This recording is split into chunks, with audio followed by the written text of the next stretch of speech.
to make sure what we sign, in as much as it is not me that sign, it is not you that sign, but we are representative of all of us that sign, our government officials, our humanitarian professionals. It's all of us. They represented us in that time and sign, and we were not one.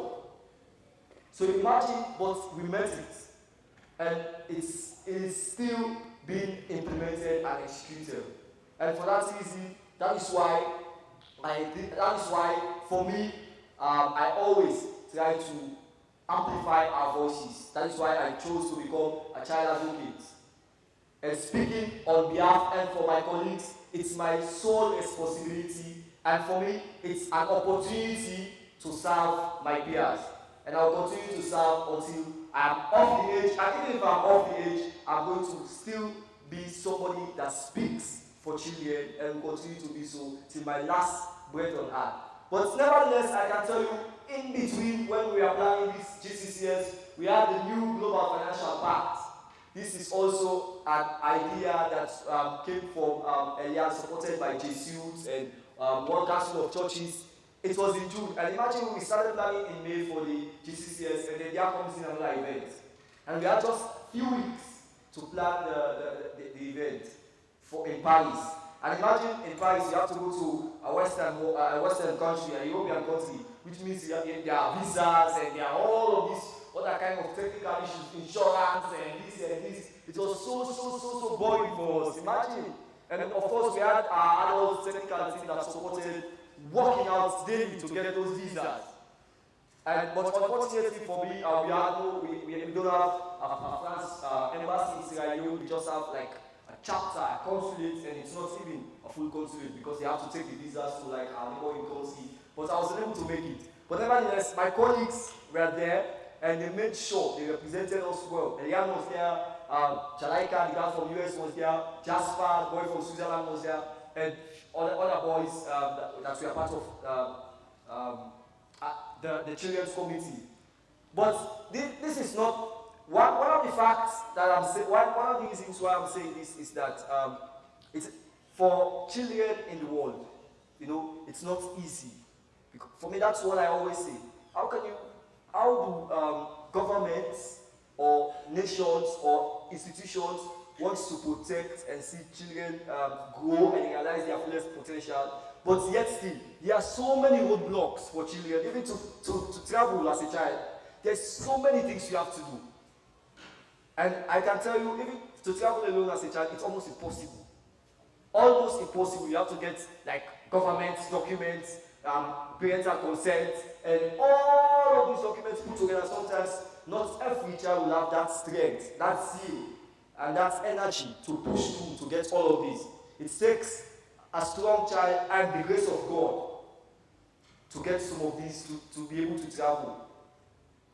So I don't want to take, I have to, of course, have another session in capacity building on advocacy, child rights advocacy. So I don't want to take much more of your time for now. I'll hand over the mic to my colleague and our chair, Elia, to tell you about the new Global Financial Pact and the wonderful work we did and how insightful it was to even President Emmanuel Macron of France and other global stakeholders on what we wrote. I can tell you, it is us, 5 of us, that sat and wrote the new Global Financial Pact. I was online, I was sitting at my home, you were in Paris, and then we worked on that document.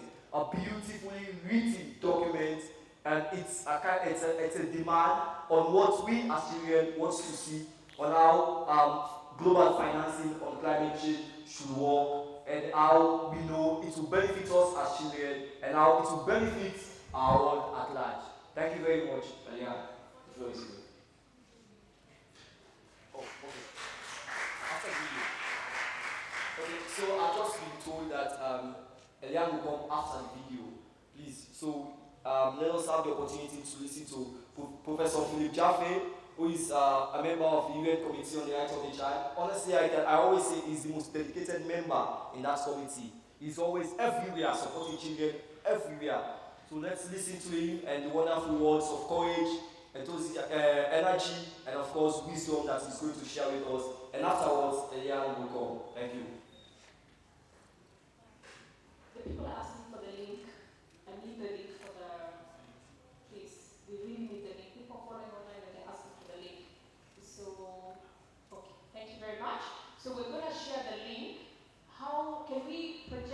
that anybody sitting here and maybe their students or children at home, they can also observe the link. Please, can we project that link now? It's very, very important because we have to be inclusive, and there are kids who register from around the world, and they need to be able to view the link. Okay, so can we share it with the gentleman so he can project it? We're also going to project the new Global Financial Pact that Eliane will be talking about. It's a very important pact.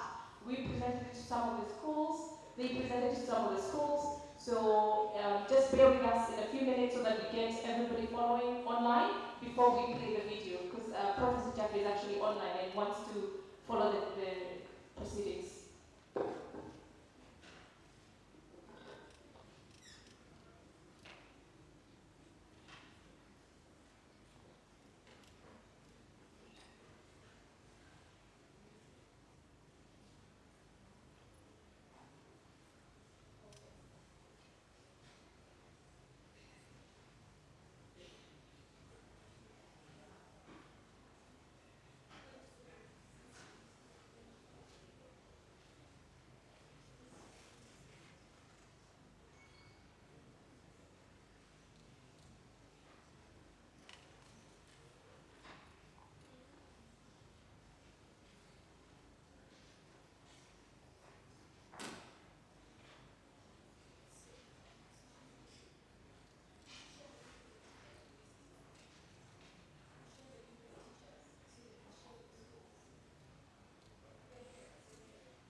I'm a professor at the University of Geneva, and I'm also a member. Hello, everyone. My name is Philip Jaffe. I'm a professor at the University of Geneva, and I'm also a member of the United Nations Committee on the Rights of the Child, which is the body that tries to ensure that all governments around the world respect children's rights to the best of their ability. I'm really sorry I'm not able to be with you this morning early on, but I will join you online later on.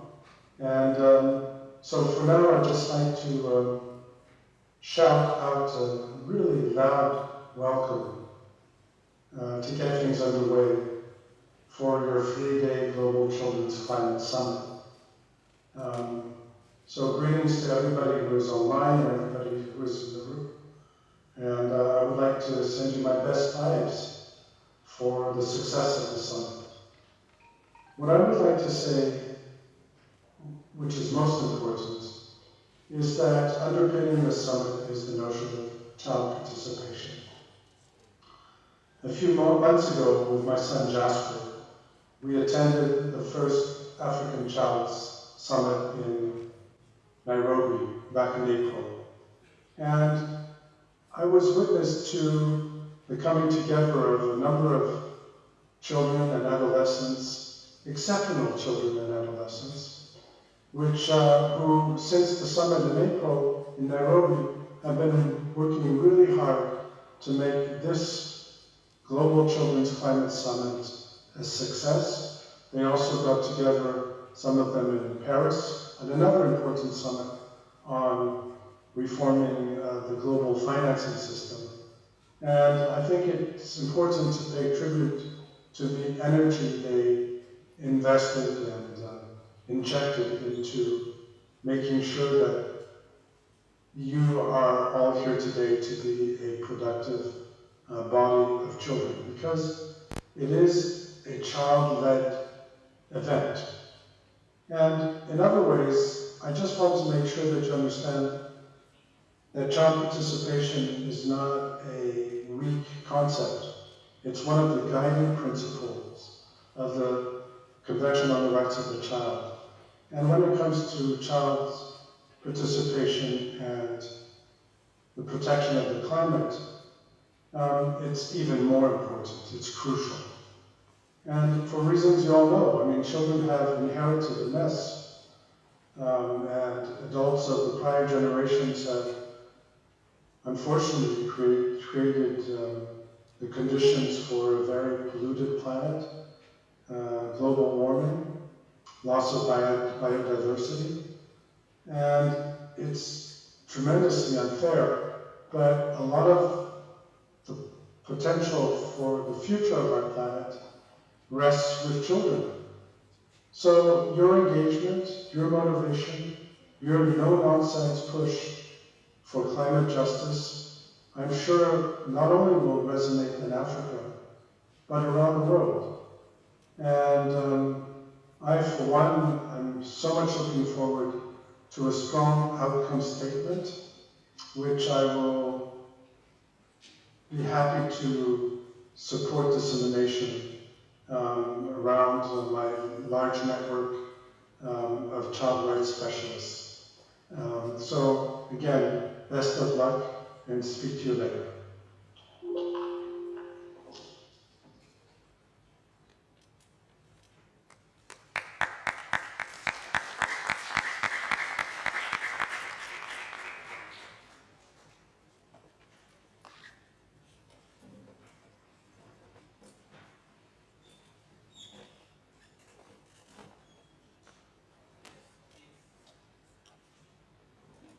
Morning, everyone. You guys are so unenergetic. You did so much dancing. Well, good morning, everyone. Good morning. Oh, that's better. Okay. My name is Aliana Kasingadar. I'm 30 years old, and I'm Africa's youngest climate finance and biodiversity champion, and Africa's youngest climate change ambassador. So when I was 4 years old in kindergarten, we were doing a project on heroes. And these heroes included Martin Luther King, John Uhuru Kenyatta, Wangari Maathai, Barack Obama, and many other heroes. So I really fell in love with what Wangari Maathai was doing, because Wangari Maathai was planting a lot of trees in Kenya and in the community, and she planted over 30 million trees. I really fell in love with what she was doing. This is when I was 4 years old, and I was inspired by her to plant trees and to help Kenya grow as a country.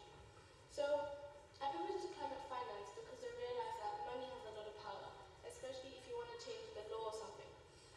So if you want to bribe, or if you're a big politician, you want to bribe a judge to maybe make you president or to make you vice president, whatever, then you give them money and then they'll change something for you. So that's when I realized that money has a lot of power. And in our daily basis lifestyle, what we do every day includes money. For example, coming here includes money, going home includes money, eating includes money, everything includes money. So this is why I'm interested in involving climate change and money together, which is climate finance. So we went to Paris in June. So first of all, I want to thank everyone for coming here. It was a lot of pressure. I mean, the GCCS committee has been planning since May, and it's been hectic because from May, the 2 months before August, everything was going good. People were saying, big organizations were saying they were going to fund us and everything was going to go well. And then all of a sudden, last minute, they just never funded us. And we ended up having problems because right on this table we'd have more committee members, but then people were just not funding us, and it was political confusion. So it was kind of bad like that. So this is why not as many people are here as they're meant to, and this is why we have to change this venue, because it's really easy and it's safe for the children. So I just want to thank everyone for coming today. I really appreciate all the work, especially the committee. I appreciate all the work you guys have done. It really makes me happy, because it makes me happy that I hope you children, when you go back home, you don't just come here, and then you come back tomorrow, then you go back home and then you just came for a meeting, and you just go back home and live your daily life. I'm going to actually implicate what's going to be talked about in this summit, because honestly for me this summit is for you guys to learn, because this is why we're doing capacity building on the first day. So you guys need to learn. I don't want anyone to go back home without knowing at least one thing or two about what happened at the GCCS. So the GCCS was basically a summit initially where we were going to teach children about climate technology, climate adaptation, climate finance, etc., etc.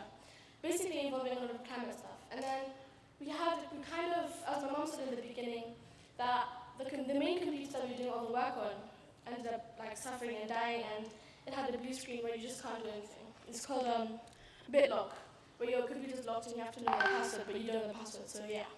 So it was locked, and the computer we were using to plan everything was demolished and we couldn't use it. So we ended up having to do it in our minds, do it on paper, and use other computers, which was quite hard.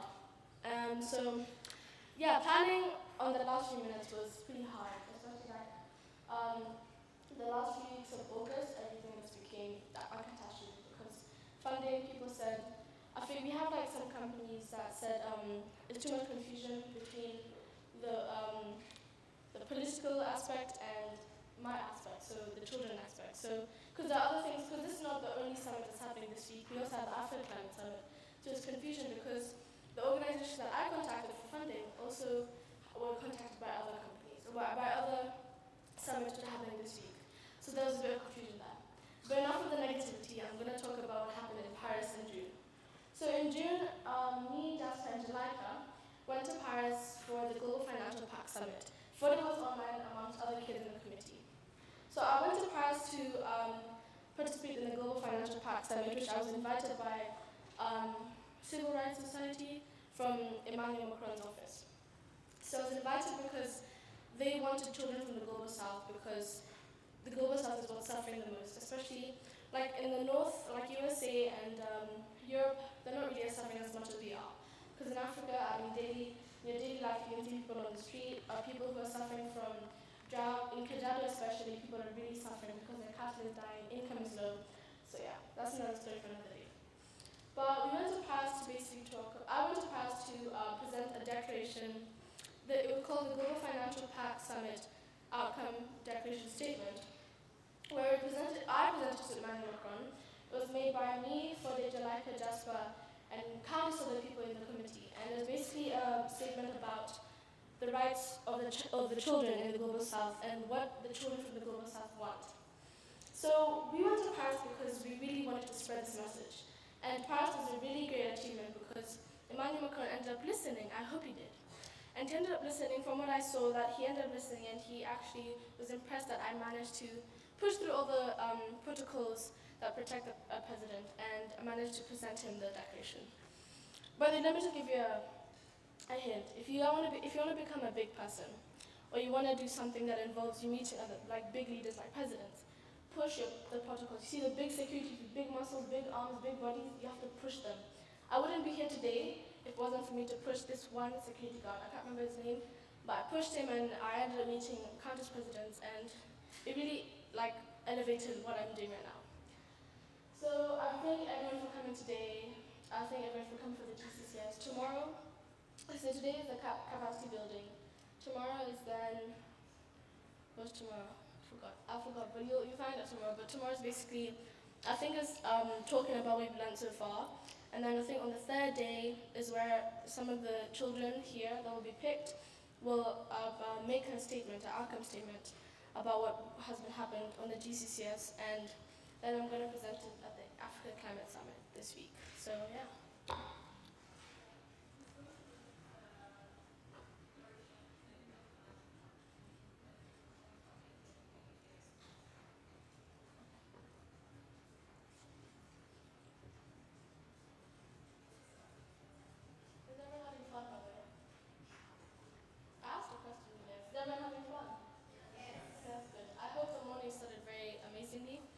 I hope some of you, are you guys tired? I'm a bit tired. It's been a lot of pressure, especially organizing people's flights and accommodation, and then thinking about everyone, thinking about food, bus fare, etc., etc. So yeah.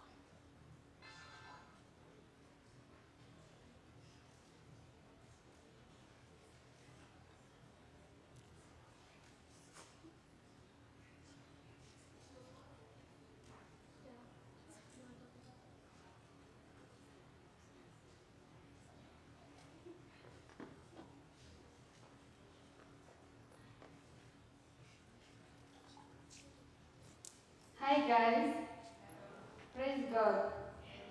My name is Lavina Lembilius. I'm from Samburu County and I'm the founder of Reto Foundation. Reto Foundation is all about educating illiterate moms on the damages of FGM and early marriages, and also to educate them on the importance of education to every girl in our society.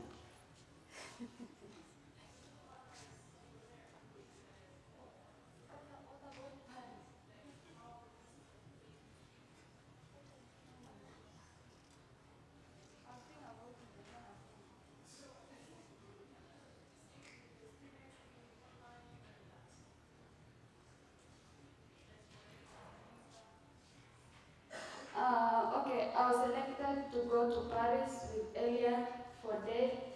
I don't remember other kids.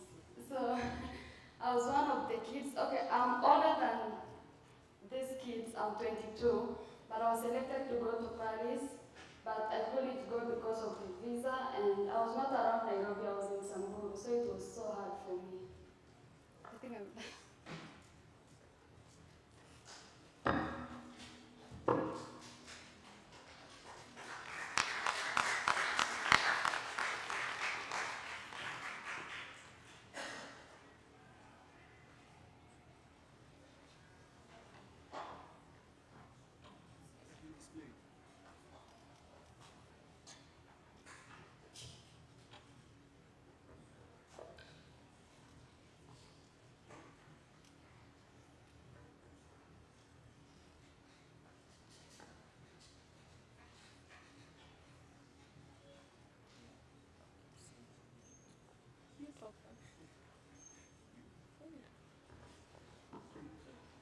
Okay, meanwhile, as the technical problem will be resolved, I don't want the place to be as quiet as it is right now. So, I think maybe a bit of a conversation could be very, very nice. I don't know, Elia, what do you think? How should we do it? Should I ask you about Paris? Or should I ask Lavinia? Or maybe not? Okay, maybe then you can ask me something about Paris.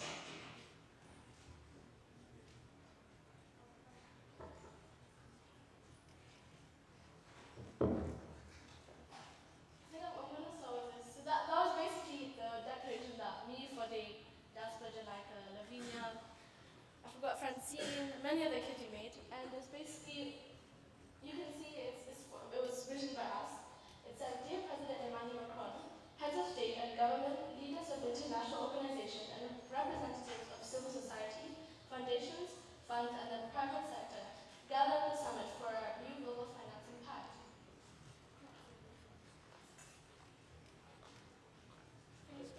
And of course, we made sure to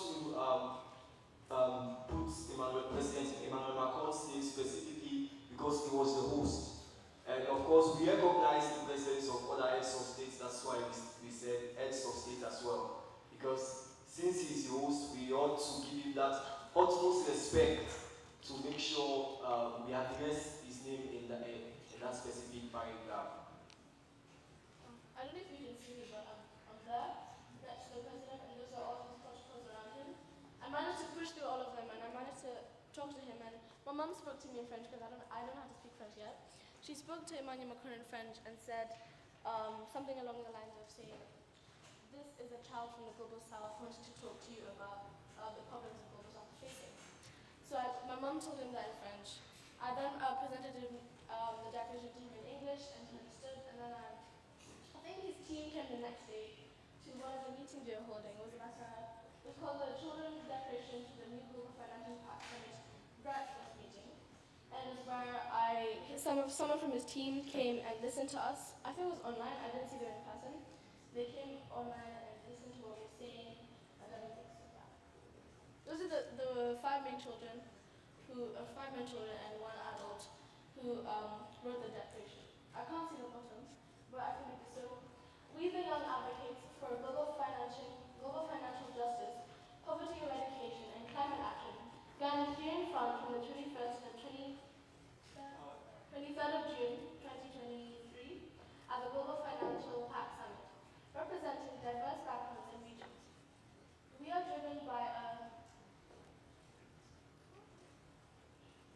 a shared belief in the power of our voices to effect positive change in the face of a global system that often silences the vulnerable and disregards the marginalized. We put forth this declaration as a rallying cry for a more equitable global financial pact, one that safeguards a just and sustainable future for all the children across the globe. We see the urgency of a profound systemic transformation, emphasizing the intertwined nature of financial justice, climate change, and sustainability. We thank you for forming the new Global Financial Pact that prioritizes humanity over profits and fairly distributes the global responsibility for tackling the root causes of climate change, adaptation, and poverty.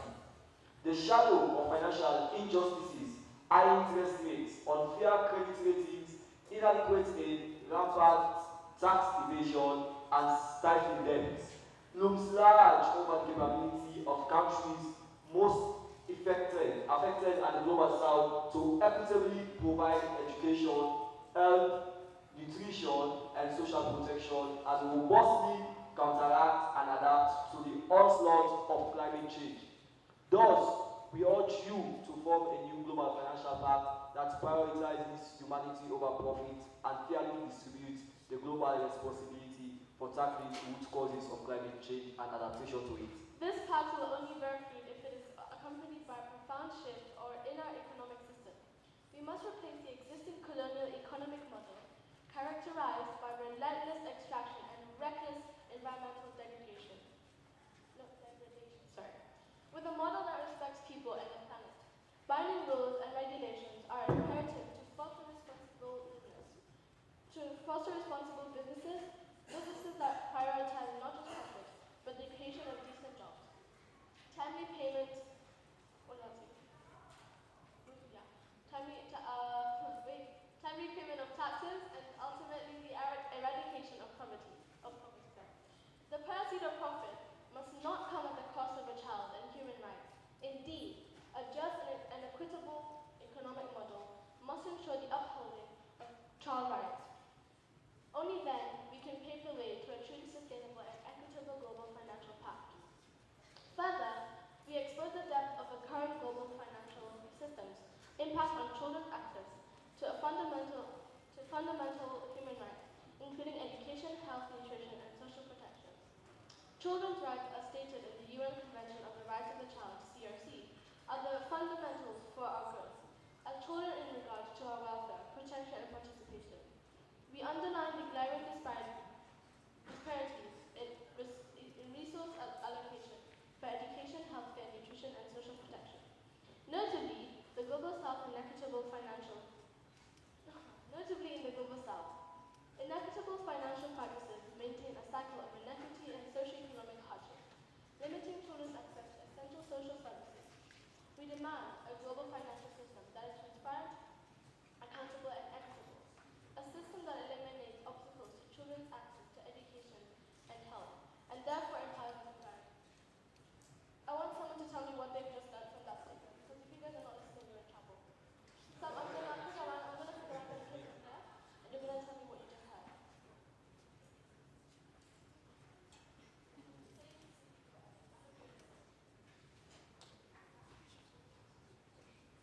Who is listening? Who wants to try? Don't be shy. Let me go for the older ones.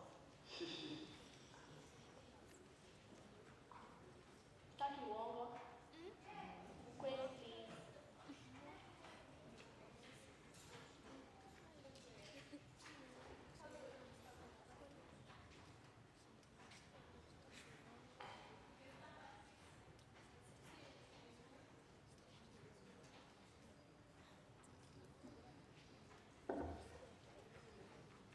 My name is Lewis from the Excellence School, and from what I've understand is that this organization mainly emphasizes on the impact of climate on the world and mostly on the children.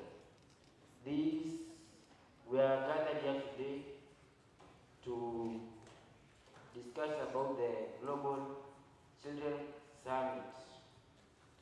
And from the statement you have read, that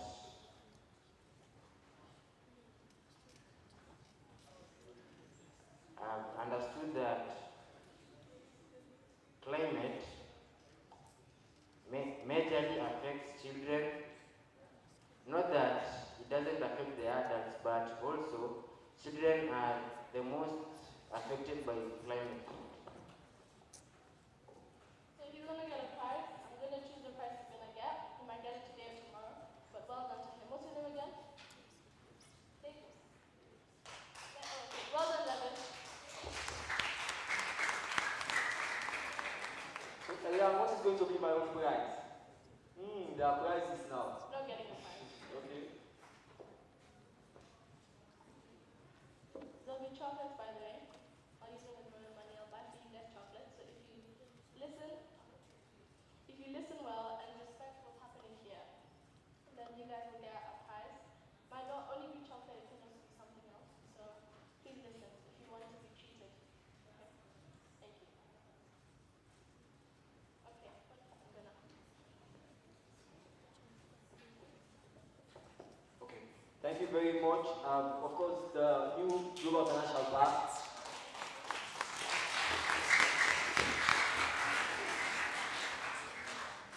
Thank you very much for clapping for us, but also know that you are clapping for yourself, because we did not make this document for ourselves, but we made this document for all of us.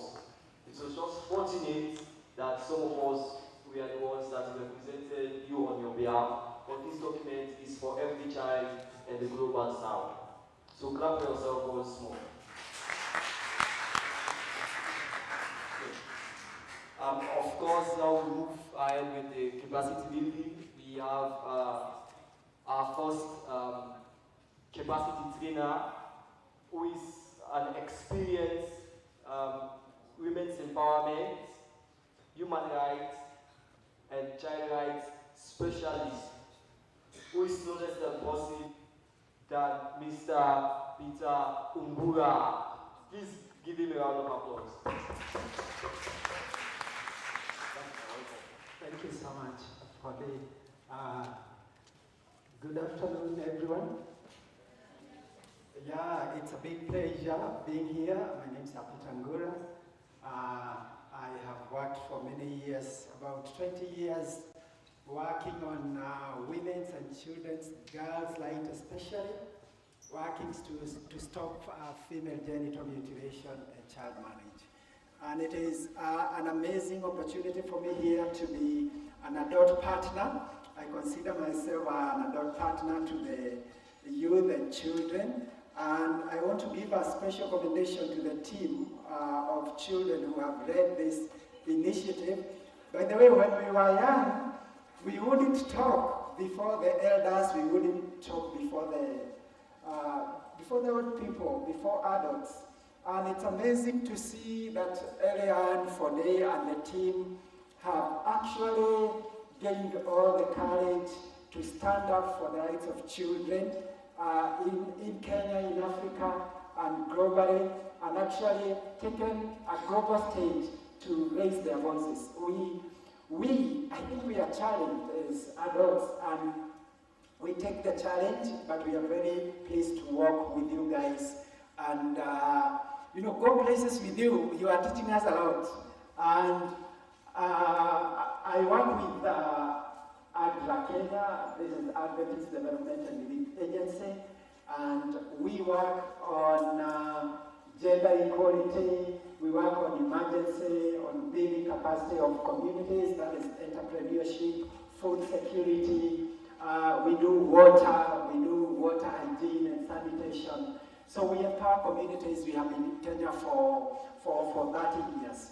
And it's a great, I'm very privileged to be here and for AGRA to work with this young team on climate change. We also work on climate change. So today I want to be in a very brief way talk about advocacy. Because what now the Children's Committee is doing, they are actually doing advocacy on climate change. So what is advocacy? Advocacy, another name that it's given advocacy is policy influencing. And in short, advocacy is active support of an idea or a cause or a mission. If you are supporting, and I know there is an idea that you are so passionate about. I know there is an idea, there is a problem in the community, or a problem in school, or a problem in Kenya, or a problem in Africa that touches your heart, that it breaks your heart. You're very concerned about it. If you are active on that, if you tell other people about it, if you research on it, if you want to understand it, if you talk to others about it, even if it's in your church, yes, you are an advocate. So advocacy is about active support of an idea. And the goal is that you want to see a change. You want to bring a change. And the change you seek, by the way, the whole world is ruled by policies, or it's ruled by laws or regulations. That is how the world runs. So if you want to change the world, you change the policies. And if you want to change the policies, you talk to the policy makers. That's advocacy. The guys who make policies, you talk to them. If you want to change the rules in the school, talk to the head teachers, talk to the teachers, talk to the prefects. You become an advocate. No, why? This is not a very good rule. Can we change it? Yes, you become an advocate. So advocacy is active support of an idea, and it seeks to change policies and regulations, and it targets the people who make the policies or decisions. Let's go next. We want to run with this.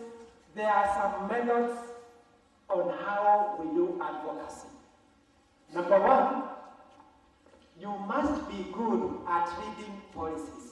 By the way, like now, Elian and Fode and the committee, they must have led the global climate change, even in Kenya or Africa, climate change policies.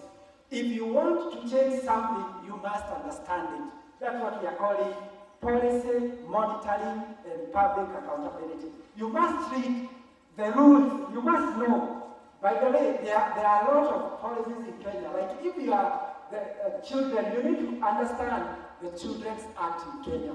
Like now, we are talking about the global, climate change. Read about the Kenyan climate change policy. Read about the African climate change policy. And I was also listening to the webinar that Elian and Fode and their committee presented the other day, and they say they have these policies. That means they monitor. Monitoring is you scrutinize, you look at things, you read and understand. Then they say that the African policy, even the global policy, has not involved children.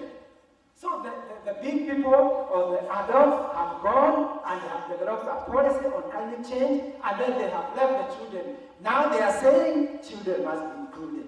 These are serious advocates. And they will be included because the world is listening. So number one, you must read the policies. Understand the policies in your county, in your school, understand the regulations. Monitor, understand them.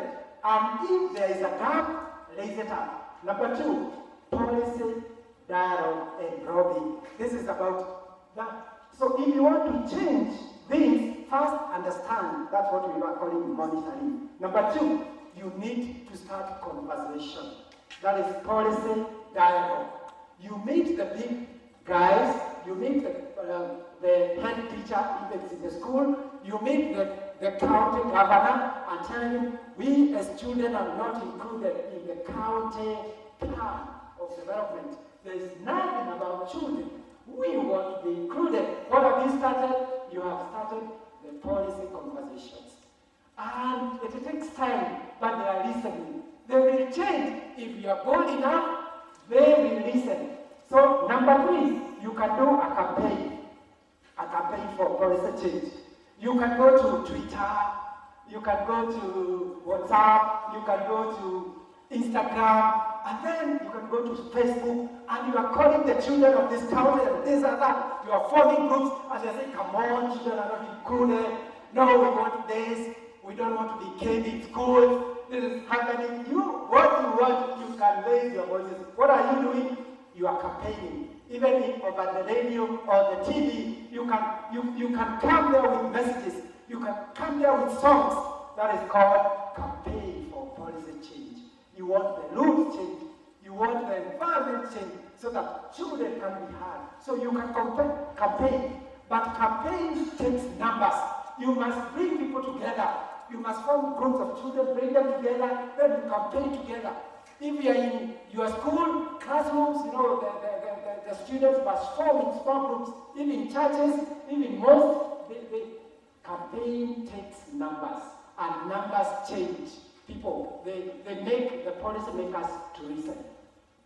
Then, number 4, and this is what we are doing right now, you can train people on how to do advocacy. You can train people. That's capacity building. Like, that is what we are doing now here. That if you want to change something, don't go shouting. Go and read. Understand the policies in Kenya. Understand the rules. Understand Vision 2030. Go and read Vision 2030. And then you say, where are the children? What's the agenda? They say they bring development. They say they bring laptops and computers in schools. We are not seeing them. You can come there and say, come on, you guys promised that you bring computers in schools, but we are not seeing them. And the children of the world, from one school, from one child, they can go on. The group is going on. Campaign is coming, and you can hear that the children of Kenya are asking for, for the computers. They are asking for this change. Maybe if there are still teachers who are caning children, children can raise their voices. So building capacity is about training. And this is what we are doing. And we say that advocacy is what? Advocacy is when you support an idea. When you support an idea, actively support an idea. Okay, the 5th method is demonstration. You can look for successful, we call them Pathfinder and demonstrator projects. You can, if there's a school that is not caning pupils, and the others are caning, you can say this school is doing very well, they are passing in KCP, they are not even caning. They are not caning pupils. So you show an example. You can take this county and say, this county is doing very well. They all have schools with laptops and computers. Why don't the other counties come in? You are giving at the most, we call it evidence-based advocacy. You give evidence and then you say, yeah, why don't we go this way? So this is how to bring about a policy change. And I can see that Elian and Fode, they have, what method are they using? What method are they using out of this? What is the method you think they are using to bring about change? They have identified, they want to bring about change in Africa. They have said yes, and even in the world. They want more money on global climate coming down here. Because Africa suffers a lot, the women and the children suffer a lot because of climate change, but we are not the main sources of pollution in the world. So they are saying, come on guys, we must change how the global rules, how the rules of the world are done on climate change. We need more money coming to Africa because we are not, we are not the key polluters in the world, but we are suffering most are women and children. Okay, they are using almost all of these. I think they have done, number 1, very well, policy monitoring. They have done the analysis. They know the gaps. They have already started policy dialogue. They are doing the lobbying. They are not doing a campaign as such. I don't think. They are doing advocacy training, which is now, and I think mainly they are using number 1 and 2. Thank you. Let's go to the next slide. Okay, how do you plan and implement an advocacy agenda? Number 1, identify the problem and policy issues. You do analysis like they have done. They have seen there is a problem. Children are left out, and also Africa is left out in terms of being given its rightful share of finance. What we call climate finance, financing on climate change financing. So they have they have seen the gap. Children are left out. So they have done an analysis. You must, if you want to understand, if you want to be heard in the world, you must read.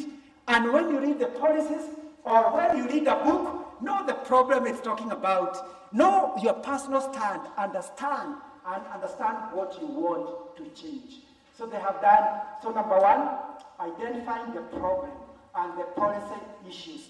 They need also to read other policies, not just climate change, they must read other things. Okay, number two, define the advocacy goal and objective. They have defined their goal.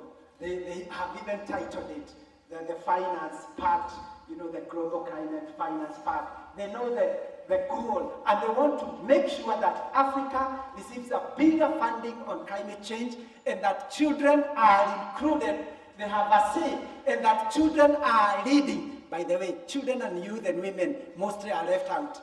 But now they are saying children should be at the center of these negotiations. Their voices should be heard, and you have heard, by the way, from all the way from the United Nations in Geneva. They're saying yes, they are hearing. They want the children to be heard on climate change. Children should be heard. They should. So it's so important to read the national documents. When you read them and you find that children are not being represented well, raise your voices. So number three, select the advocacy approach. By the way, once you know the problem, now how are you going? You select your method. How are you going to use that? They have selected the advocacy, the lobbying, the conversation. They have already developed an action plan. They have developed a statement of action. They have written it down. Children have signed on it. And now, by the way, what they are doing, they are bringing more children to bring more affirmation. That action that already has been presented to the UN, there will be more voices coming from children. And they'll be saying, yes, the children of Africa stand by this. We want to be heard. We want more money. And you know what's going to happen? They'll be heard. And more money is going to come here. Can you give them a hand for that?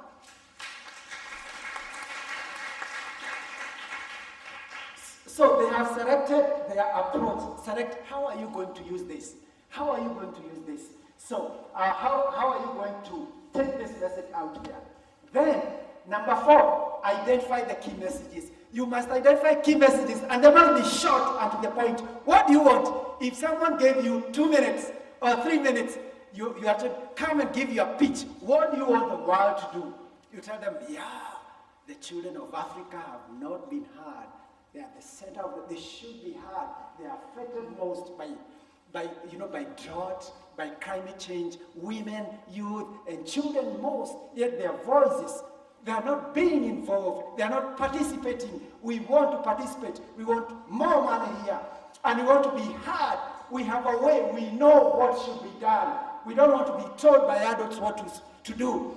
We know what we should do so that we can change climate change. We want to plant trees. We want to bring more children to plant trees. We know the solution. We want to contribute. What are they doing? Key messages. They need to be short and very specific. Know the problem, know the solution you have, know your stand. What do you want changed? Even in school, what do you want changed? You will not get an hour. You just get 2 minutes.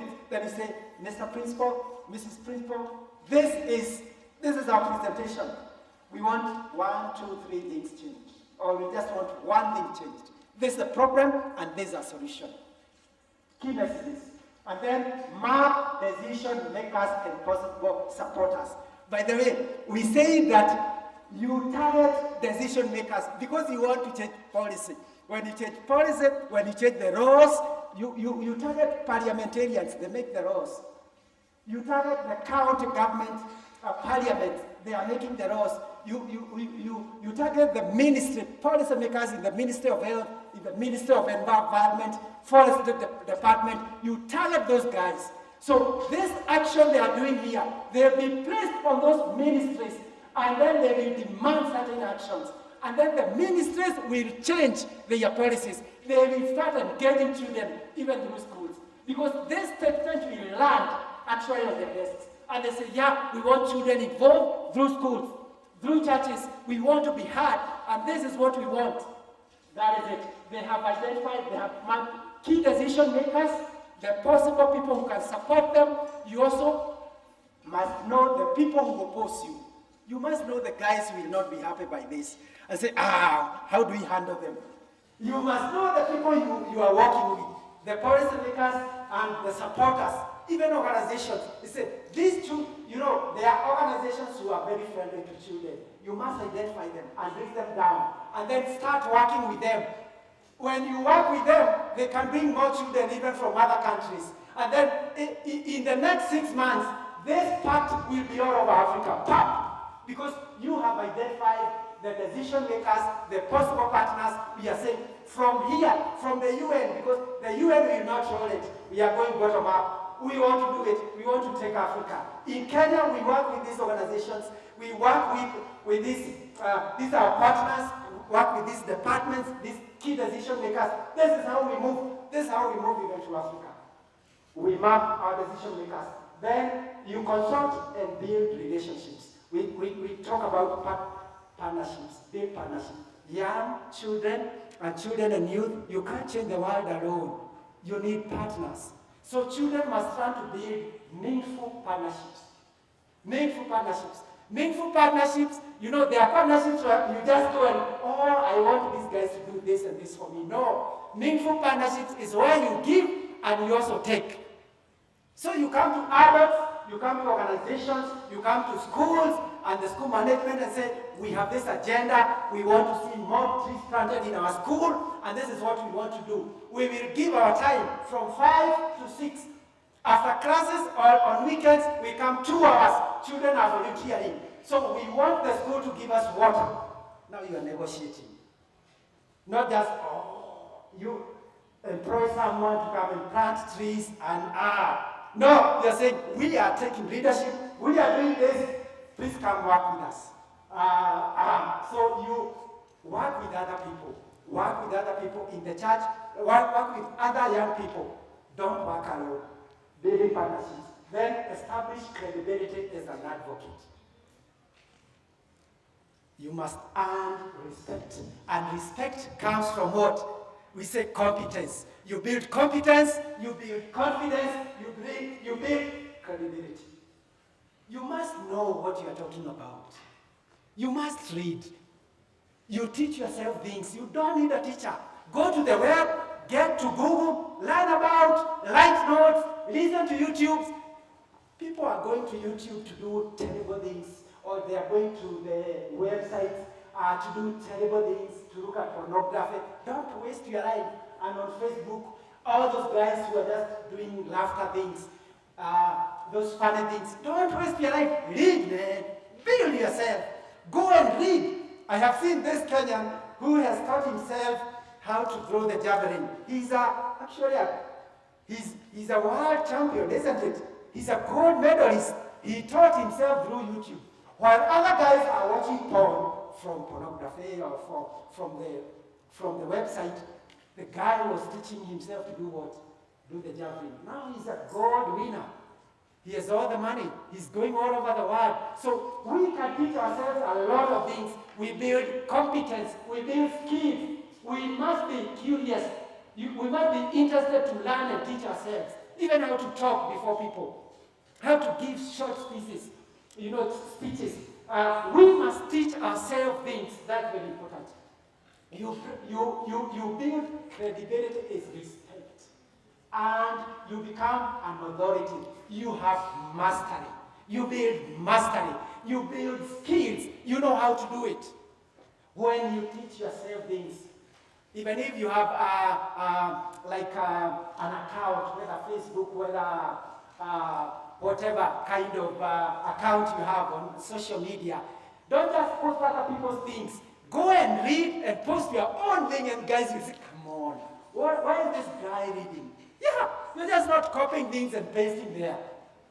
You are thinking, you are using your mind, you are creating new ideas, you are challenging people. Come on, you are leading, you become a leader, You have credibility, then people start following you. Because they have respect for you, because you have competence, you have skills, you have know-how, you have knowledge.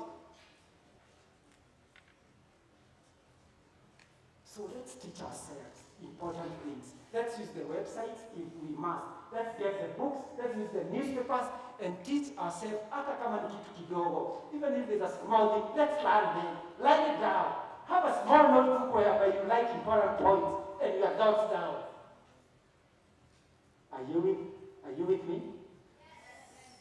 Yes, by the way, the Bible says, write it down. Write it down and make it big. Make your vision big. The book of Habakkuk says, write the vision down, make it big. Come on. Okay, let's finalize now.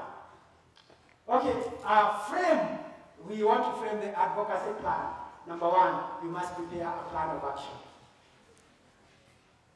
You must prepare a plan of action. Because you are going for action, remember.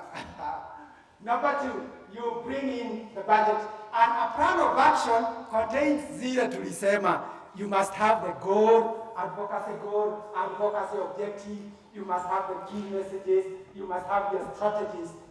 Like already now, they are just using advocacy. Tumeona they are just using advocacy and lobbying. That kind of thing. So a plan is, these are the methods that we use, these are the messages, this is the gap I see in policy, this is the goal objectives. I have budget. How much money do we need for this to take place? And then you do a risk assessment. What are the risks? What if people reject us?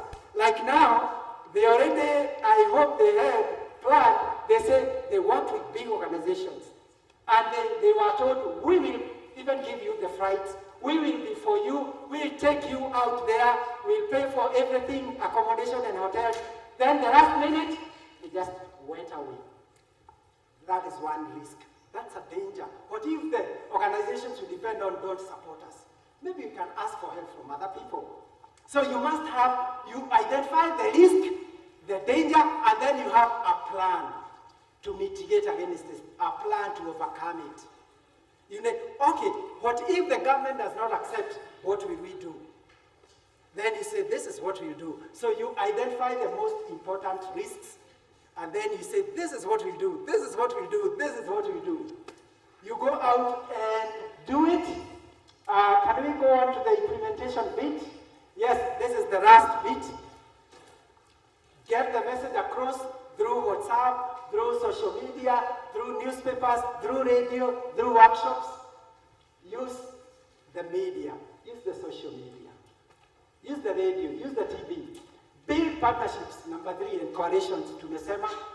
Employ tactics and negotiation.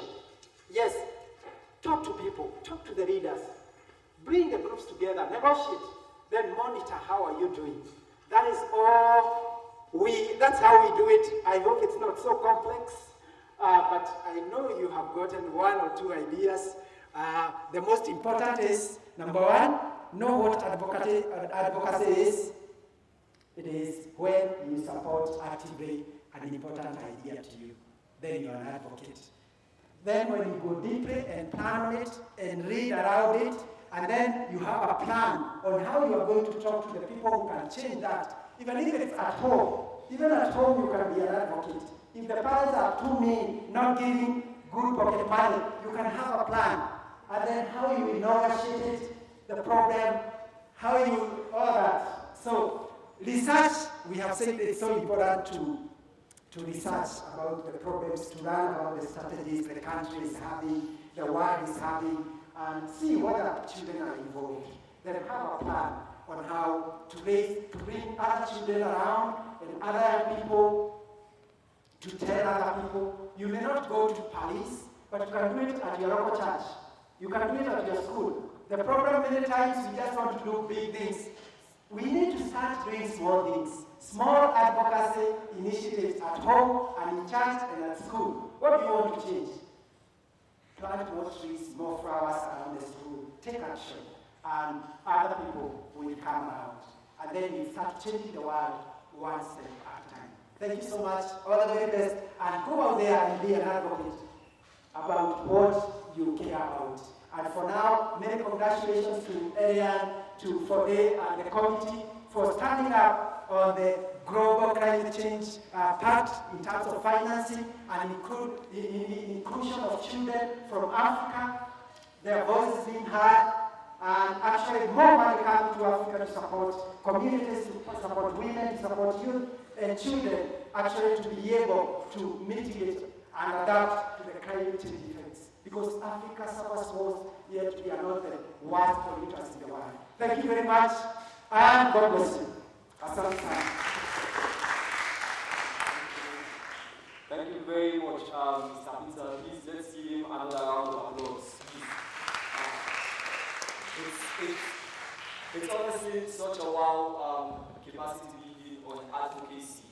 You know, it's so brief, but also with so much detailed information on the most important things that one should know about advocacy.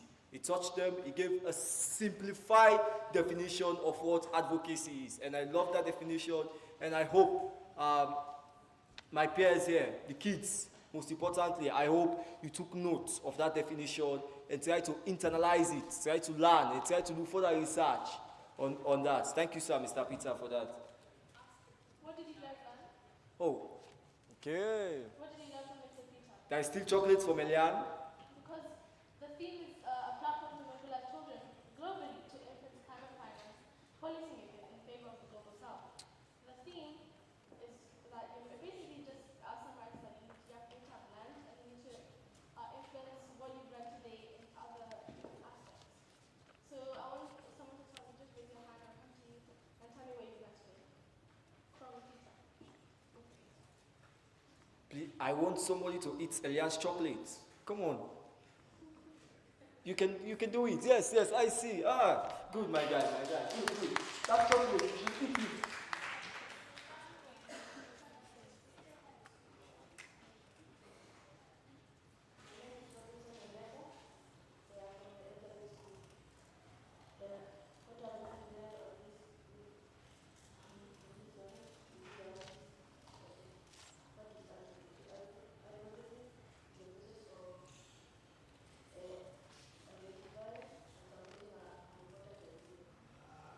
Wow.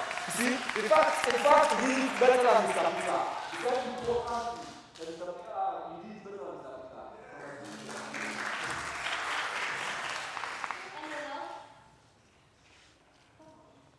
Peter. Yeah, I hope you're going to give him the chocolates. Good.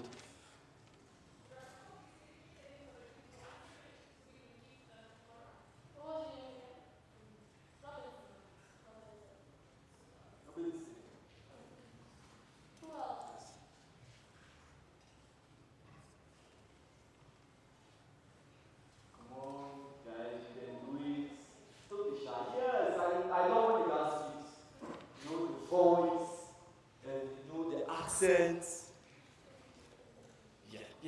My name is Sandra Mavi from the Excellence School. Learned that you should include children to everything that you do. Great.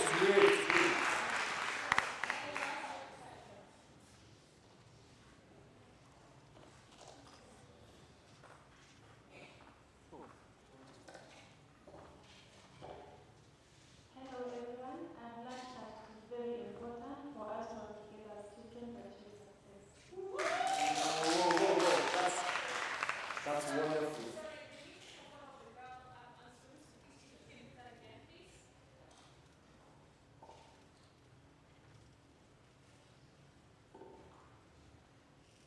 It is important to work together as children to achieve success.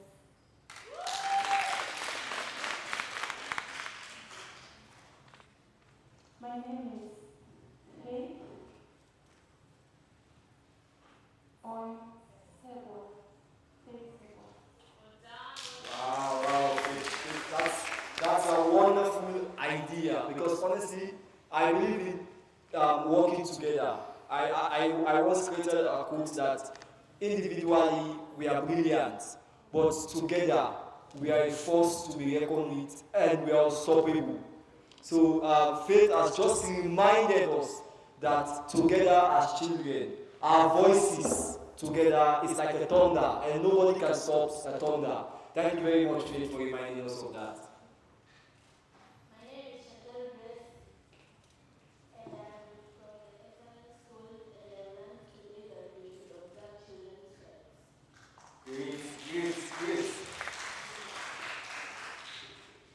and there are a lot of chocolates at your wedding. I love that.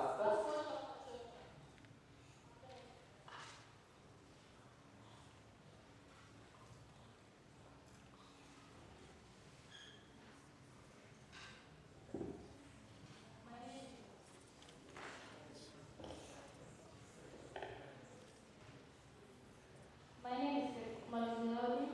I'm from the Advocacy school. And what I've learned today is that if you have to make, if you have a problem, you must always seek for suggestion, and you have to plan for it and identify the risk and make the decision or not to do. Wow, thanks. That's great, indeed.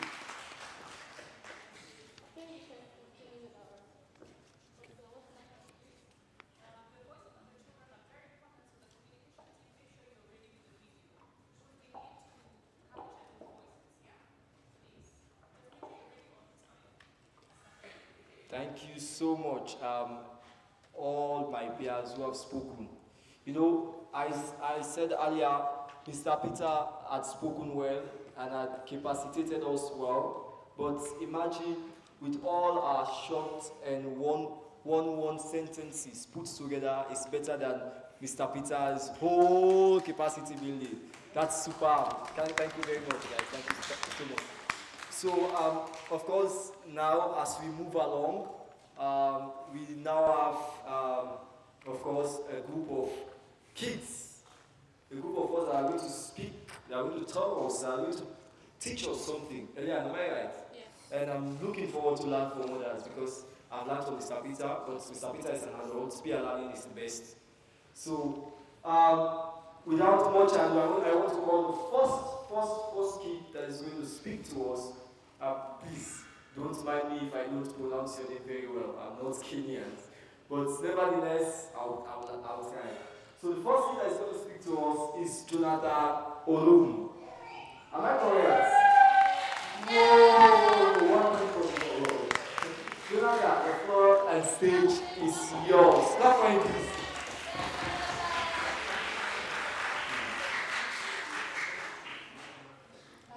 Hello, my name is Jonathan Oluma and I come from the Excellent School and I'm 11 years old. Today I want to talk about environment. Environment is a sum of total living and non-living elements and the effects that affect human life. While those who are living elements include forest, animals, birds, fisheries, among others, and abiotic or non-living elements include water, land, rocks, air, among others. Characteristics of a healthy environment include adequate water, sanitation and hygiene, clean air, and others. The importance of the environment is that they provide us with food, provide us with the minerals. Some plants like flowers beautify our compound. Other plants are home for some animals. Other plants are home for some animals, and trees bring rain. Trees bring rain to people. And the reason why we take care of the environment is because it helps us to ways of taking care of the environment are like making compost, making compost.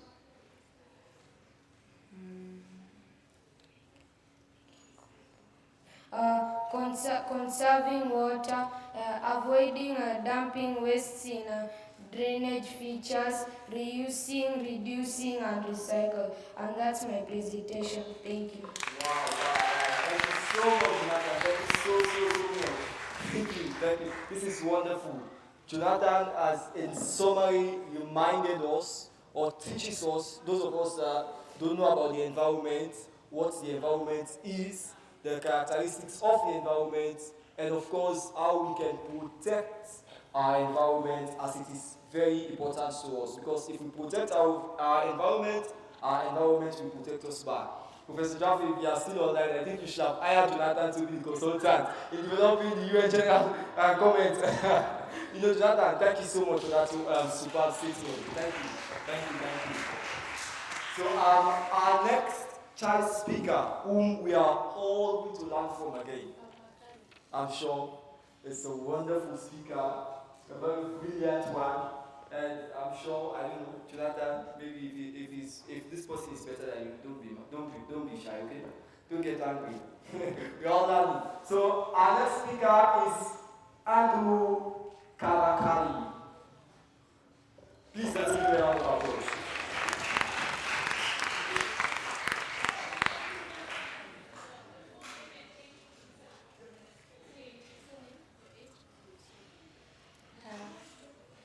Good morning, ladies and gentlemen.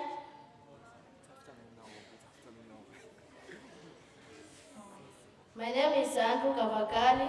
I'm 13 years old. I'm from the Excellence School, and today I'm going to talk to you about the climate change. Firstly, I would like to define the term climate, which means the average condition of a place over a long period of time. This means that some parts of the world experience less rain while some parts have adequate rain. So, about climate change, it has affected the world in most ways because people are not able to get adequate rains to plant crops. So, climate change has increased to global warming, which is the increase of temperature in the Earth's atmosphere, which traps the heat of the sun and makes the Earth's atmosphere so hot, which is not suitable for planting crops. Thank you. Wonderful, Andrew. Thank you so much. So now, of course, I'll have to hand over to my chair, who is my boss, Elian, to, of course, welcome the two next speakers. Yeah. Okay. So next, drum roll, please. You're gonna tap your thighs. Tap your thighs like this. Robinson Nyongesa. Well, Robinson.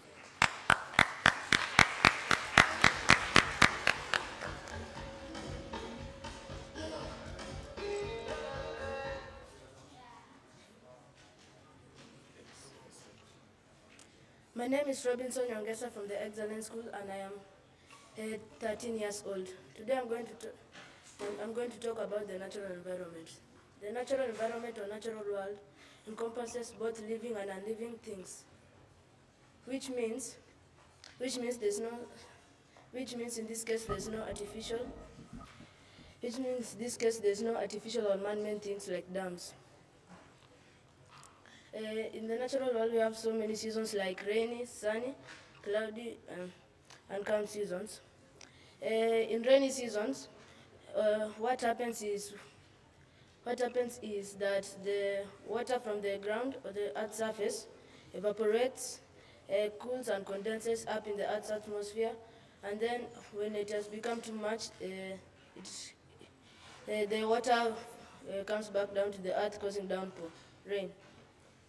And in sunny seasons, it's when the sun releases radiation which enters into the atmosphere and causes high temperatures. It may be good or bad for us humans in some cases. There are benefits of the weather conditions, like for rain. We can use that water to plant trees, which can be used as a source of income when sold or source of food. And we can also use those trees to make things like papers, booklets, or even notebooks. And the sun can also be used to dry our crops, harden them, which can be suitable for for consumption. That is my talk for today. Thank you.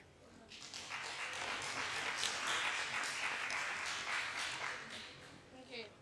Next we have Daniel Gaturu.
What's that particular video?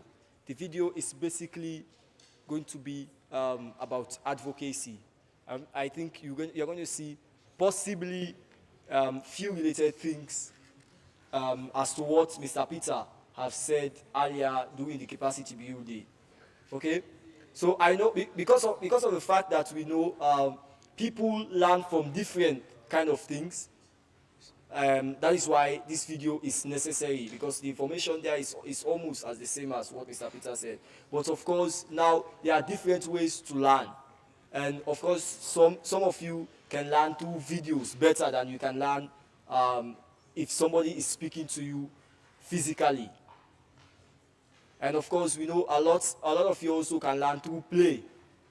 Play is another way. So everybody have his or her way of learning things. So I don't know. Are you ready with the video, sir? Is the video ready? Okay. So the video will be displayed shortly, but it's not ready yet. But nevertheless, now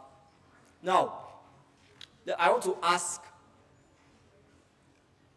you guys what you heard and what you picked up from what your peers have said. If you learn anything from what Robinson said, from what Jonathan said, from what Andrew said, and what's the Daniel, what he said, before them. So anything, even if it's one word, just raise your hand and say that one word. Like say Elias chocolate, don't forget.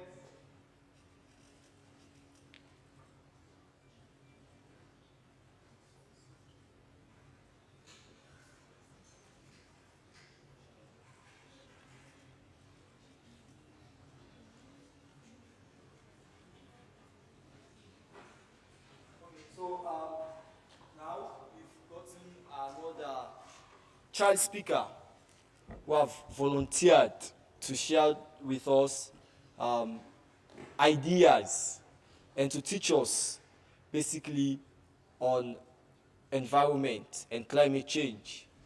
So without much ado, I want to call on Johnny Ngatia to come on stage.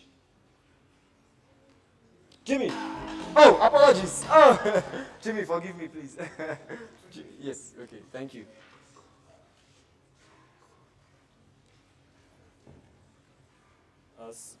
Thanks. So we'll just give the presentation some time to be set up.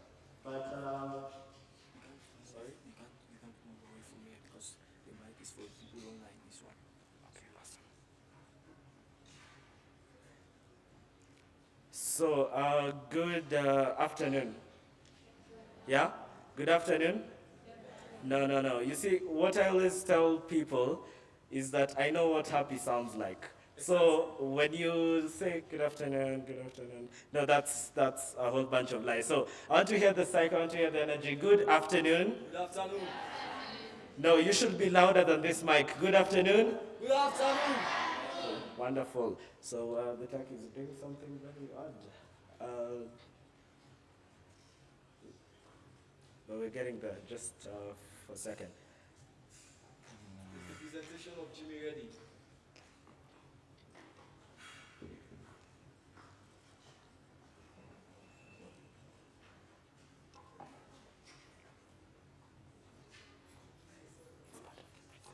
Yes, meanwhile, Jimmy, we want to know who is coming to present to us. So Yeah, we'd like so to know just- who Jimmy is, because I would love to know Jimmy. Yeah. Yeah. Okay, so that was a very key part of the presentation. I don't want to miss out on that. So I see we got to that. So yeah.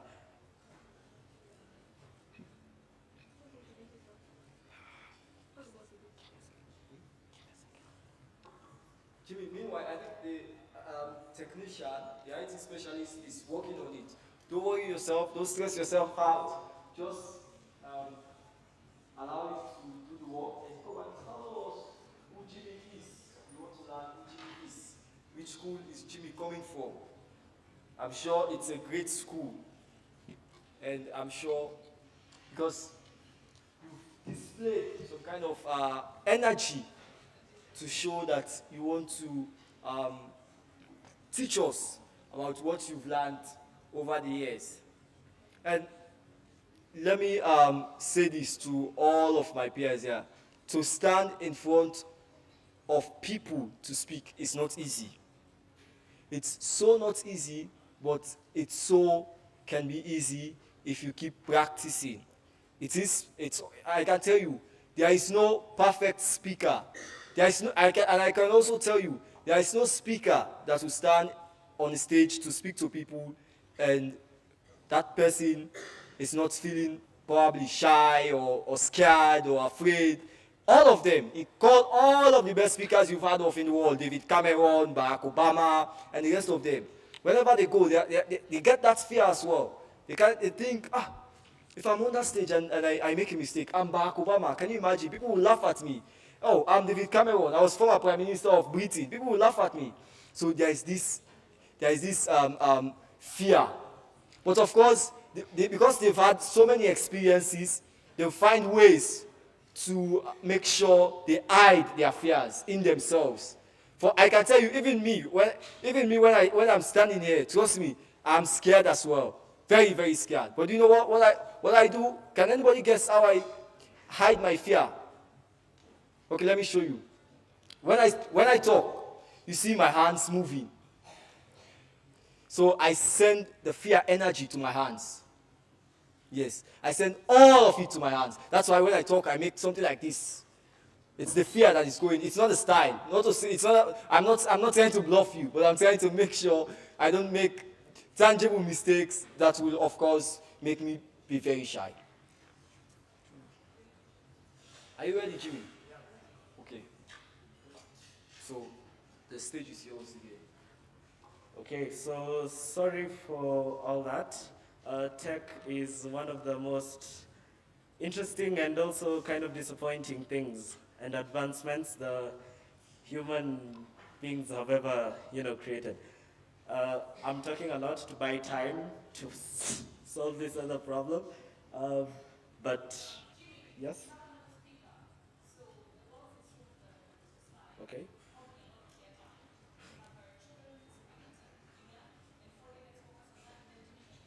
Awesome.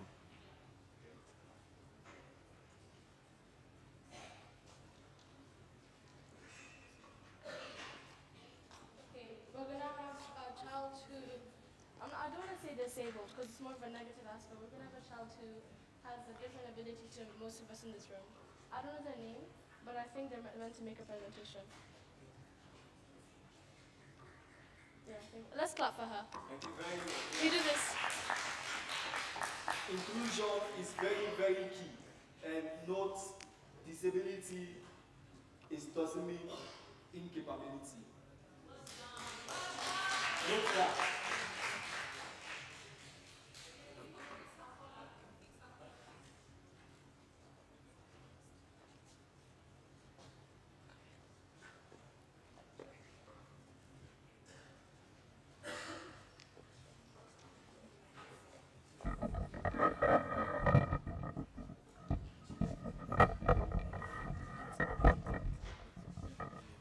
Yes, yes.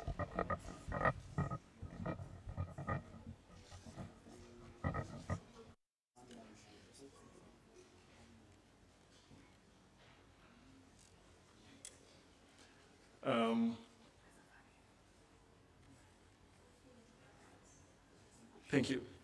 Ladies and gentlemen, allow me to take this moment to introduce myself. My name is Faith Sebo from Kambui School for the Deaf, which is in Kiambu County. I'm a student in class 6, and I'm 12 years of age. I really wanted us to understand how climate change also affects children with disability.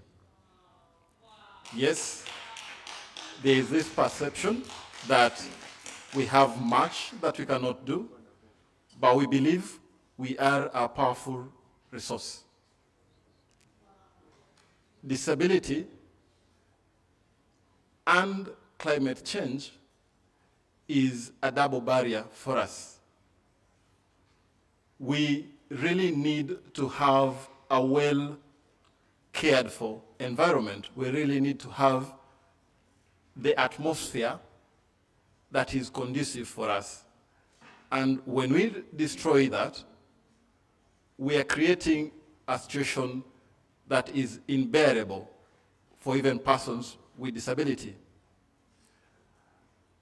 Adding that with the attitudinal barriers that affects our inclusion in the process of mitigation on matters of climate change, we can be huge resources in creating the environment that we need, in planting the trees that we need to get the percentage of cover that we need, because at the moment, we are not at that level we are supposed to be. So my call to action is, let us work together, take care of the environment, and we, as the deaf kids, we are here and just ready to support that, so that the outcome of climate crisis, like in access to education, in access to job opportunities, its effect on health, and generally the global warming can be mitigated. We have very few initiatives that focuses on deaf schools, very few trees that get to be planted within the deaf schools. And being here is to show you that in our approach, we also need to include persons with disability in the process of climate change mitigation. Let us be with them from the design stage, be with them through the implementation, and pray for God's help. Thank you. Thank you. So, thank you, ladies and gentlemen. I really want to appreciate, if you just allow me a moment. Yeah, thank you. I just want to appreciate this moment. And perhaps I'll start with introducing myself. My name is Reverend Owino.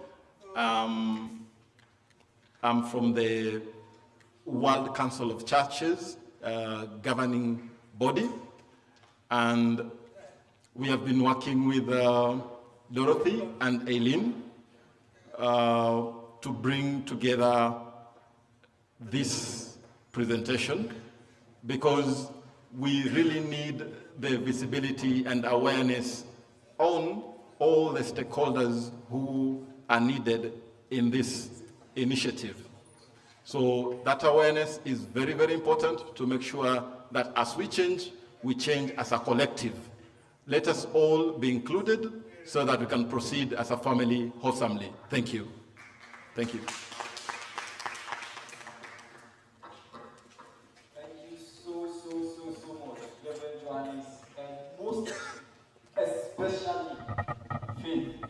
You know, Faith has just proven my word of wisdom that disability is not incapability or is not inability.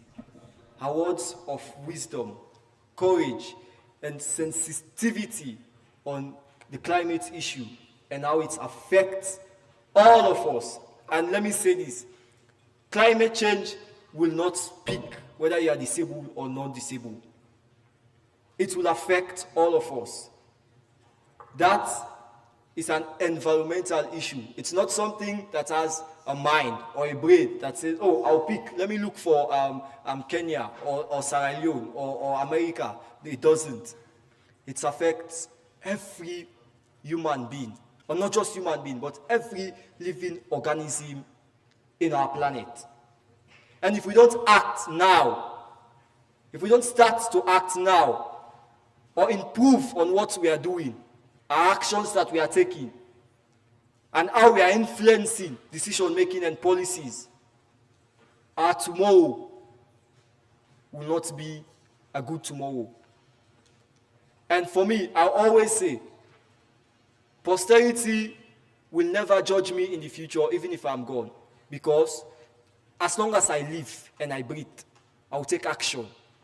As I've started yesterday, so I'm doing today, and so I'll continue to do tomorrow.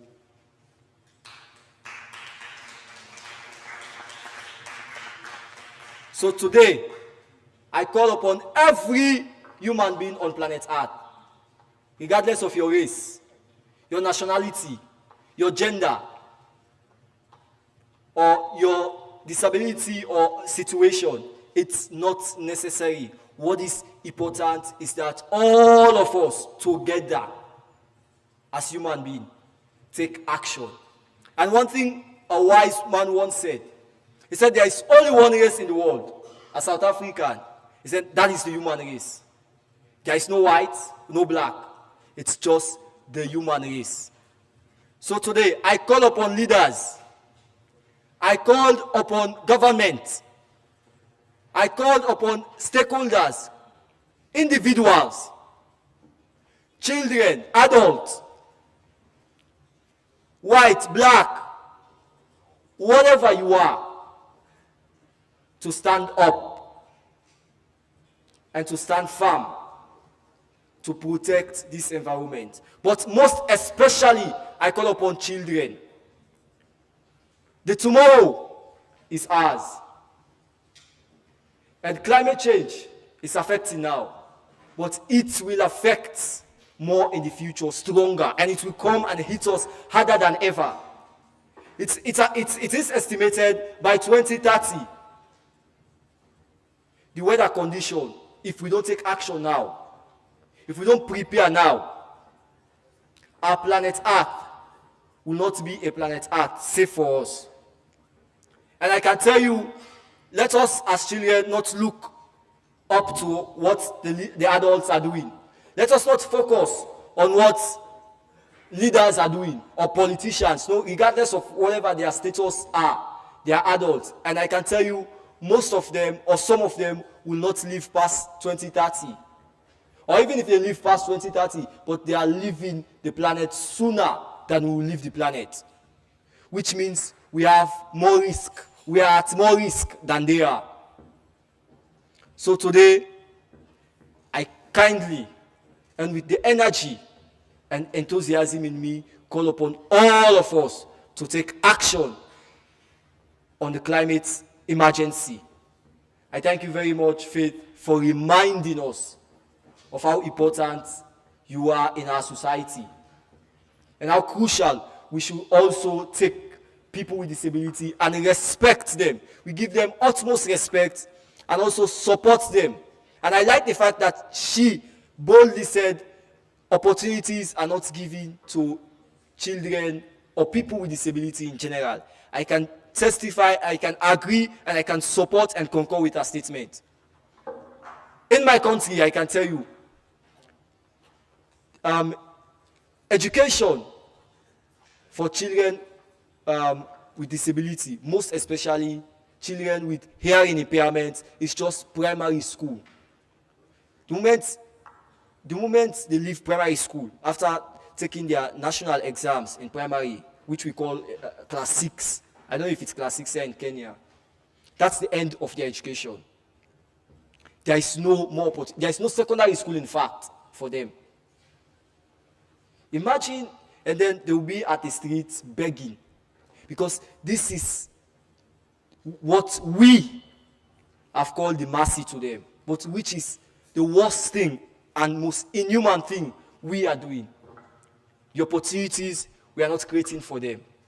I can tell you that if someone with visual hearing impairments that cannot speak is having a kind of emergency, even at the hospital, they don't. Who talks to them? There's no specialist on sign language in our hospitals. There's no specialist in sign language in our police stations. There's no specialist in sign language in our courtrooms. How are we making sure they have health? They have quality healthcare services. How are we making sure they have quality education? How are we making sure they have justice as it is required? Justice never segregates. Justice never asks if you are disabled or non-disabled. Justice is justice, and everybody needs justice. Everybody needs quality education. Everybody needs improved and quality healthcare. So I thank you very much, Faith, and of course, Reverend Johannes. I know you've been doing it, and you keep doing it in supporting children with disability. Thank you so much, and thank you to the Chase Youth for the wonderful work you've done, and everybody here for appreciating the words of wisdom that was said, that we are given by Faith. So now we move towards the next part of our agenda. Of course, we are supposed to have a video, but of course the video will come later. And now we now have another speaker, which we are going to learn from as well. So without much ado, I want us to welcome Faustina Mutoki.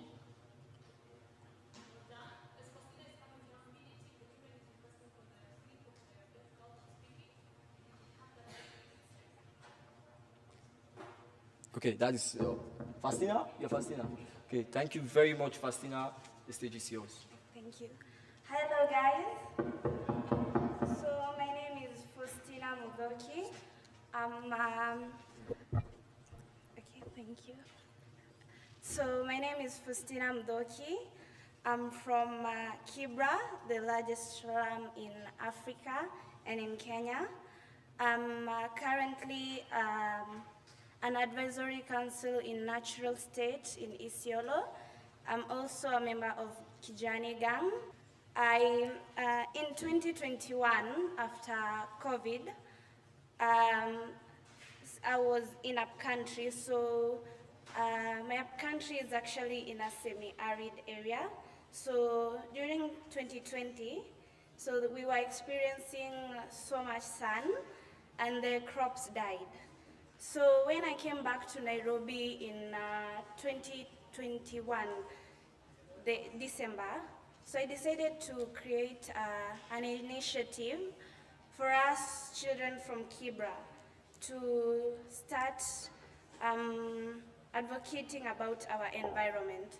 So actually in Kibra, there is no, what is this called? Waste sorting.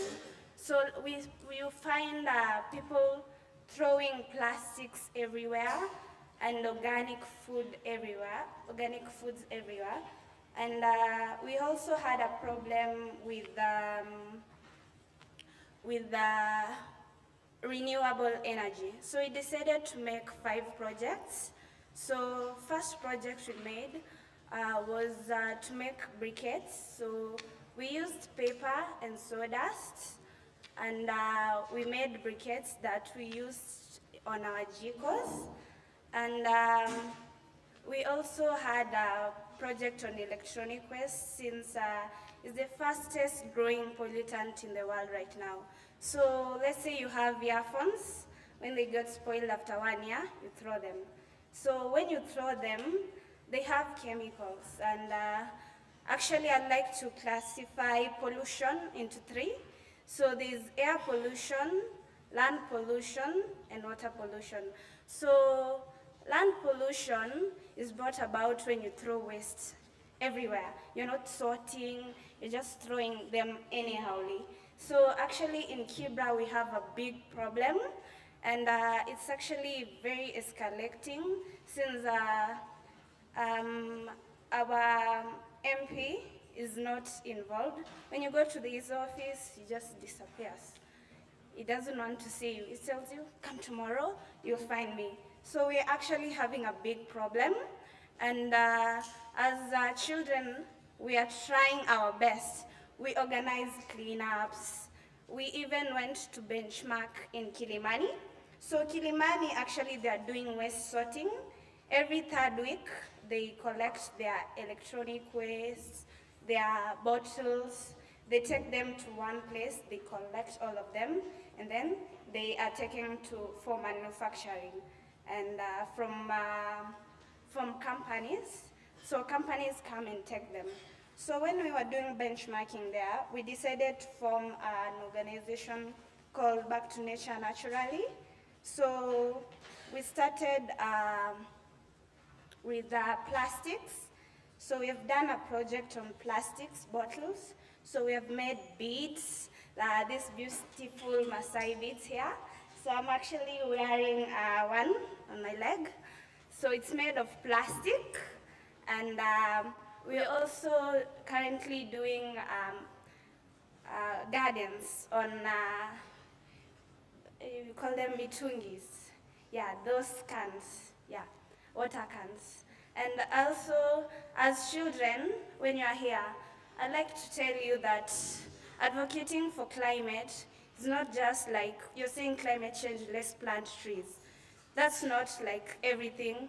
So you see there's a lot of things on the ground. So you can plant trees, you can collect plastics, but that's just the shallow part. There are more things, and the environment is so diverse, very diverse. And when you go online, make Google your friend.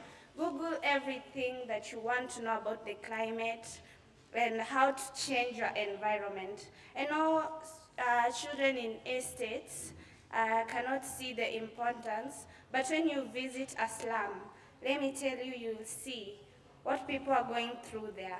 There's water pollution. You can find even clean water passing through a dirty place, and that water is what people use.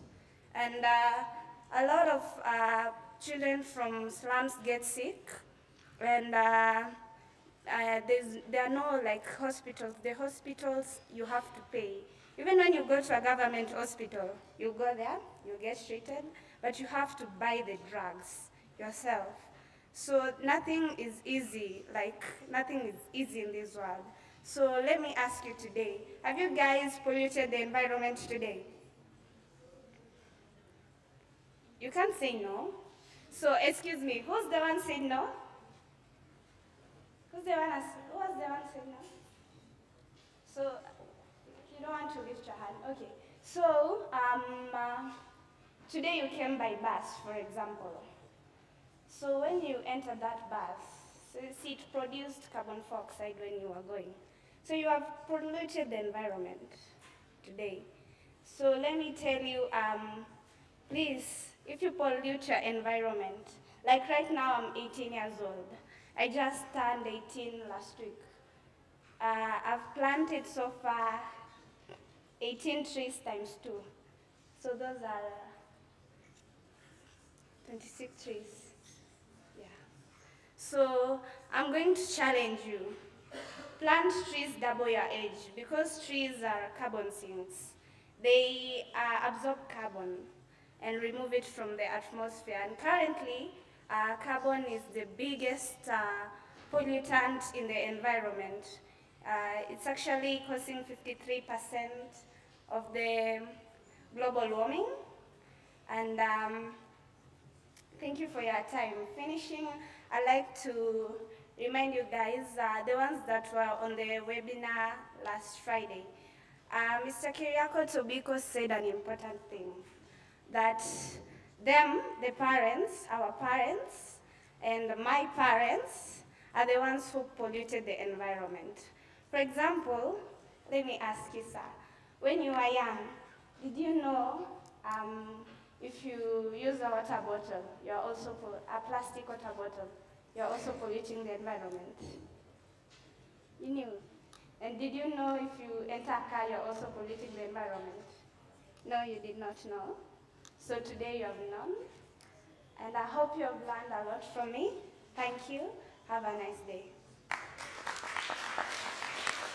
Thank you so much, Fastina. Fastina, before you go, please, I need one of those things. I have to take it to my country and show you that this was done by children in Kenya. That is to tell you the skills and talents that children possesses in Africa that is untapped. You know, in Africa we have a lot of untapped potential. There is ideas, there are people who are so good, especially children. I can tell you, nowadays, some of us that are born are geniuses. We are the Einsteins of the 1900s, but yet still, because we are in Africa, that talent and skill is not seen. It's not being tapped. It's not being used to amplify or to make sure we create valuable resources that we need in our society today. Thank you, Fastina, for that wonderful things. You know, one of the things I love about Kenya is so cultural, and most of the things they make are so African, to be honest. You know, my country is so Western, as if we are in Europe. But in Kenya, I love this place. You make your clothes, look at Lavinia's dress, for example. Or, where is that? Look at my other friend here, look at that dress. So Africa, this is so lovely. Nevertheless, of course, we have other presentations to do, but no, we have to take a break and go out for one of the best things I like in meetings. You know, after talking, I like eating. So, nevertheless, we are going for lunch. So, of course, the musical team is going to come and allow us to shake body again while we move outside. Yes, my bosses, please come and allow us to shake body for maybe 1 or 2 minutes, and then we move outside and eat, and come back. Okay. So, apologies, guys. Miss Culture, my apologies again for not recognizing. Please come and give us a word of courage and culture. And also, please come, the floor is yours. And also, please, I need that cap while after you speaking to other. I need that cap. I need to take it. How do you call that on your head? Changa. Shanga. You teach me later, yeah, not now. It's culture. Hi everyone. I promise I won't tire you with a lot of speaking. My name is Dorcas Nashoro, the current Miss Climate Kenya. And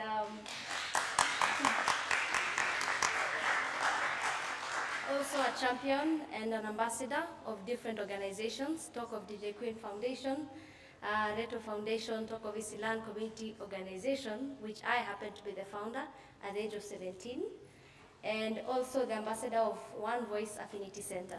So I stand here just to encourage you all that we are able to be the change makers in our community. I'm a CEO. How many believe that you're capable to be the change you want to see? Oh, wow. Can you appreciate yourself? Thank you very much.